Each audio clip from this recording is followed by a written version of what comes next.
my mother, when I got a little bit older, got me talking again because the Fox Theater was in danger, and she was responsible for really getting that movement started. And she knew I loved that building, and she said, we're going to have the Fox Theater blown up on Saturday night, and you have to do something. No one knows it. And I said, Mom, I can't even drive. And she said, well, your sister can, and you figure it out. She was just trying to make me talk again. Mm. So Dad telling me from his deathbed with all that kind of childhood, it was important to him, and this was a community that mattered to him. And in rebuilding the park, we find now that the Nobel laureates seem to want to come here, Dr. King is their most famous laureate, and not just a peace laureate, all of them. Mm-hmm. They get 1 million hits a day, and over half are on Dr. King alone and growing. So they say that the United States has never built anything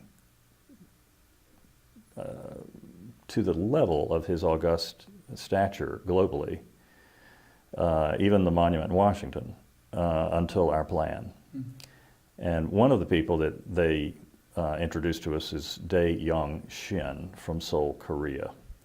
And he is an extraordinary peacemaker, feeding millions of meals to children in North Korea in the last 15 years because he's terrified of a nuclear button that they may now just possess, and malnourished children with a nuclear button, not something he thinks the world can face. And so through his networks in northern Tumangong Delta, he has been getting foodstuffs in for children that the black market is not interested in. So it's getting through.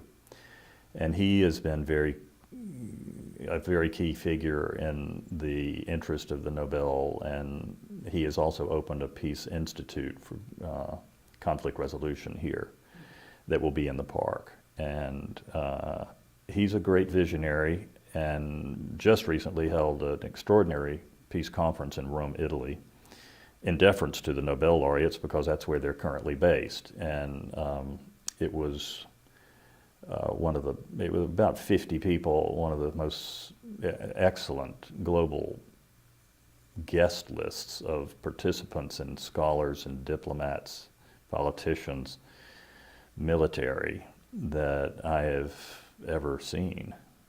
And the ideas that came out of it were quite extraordinary.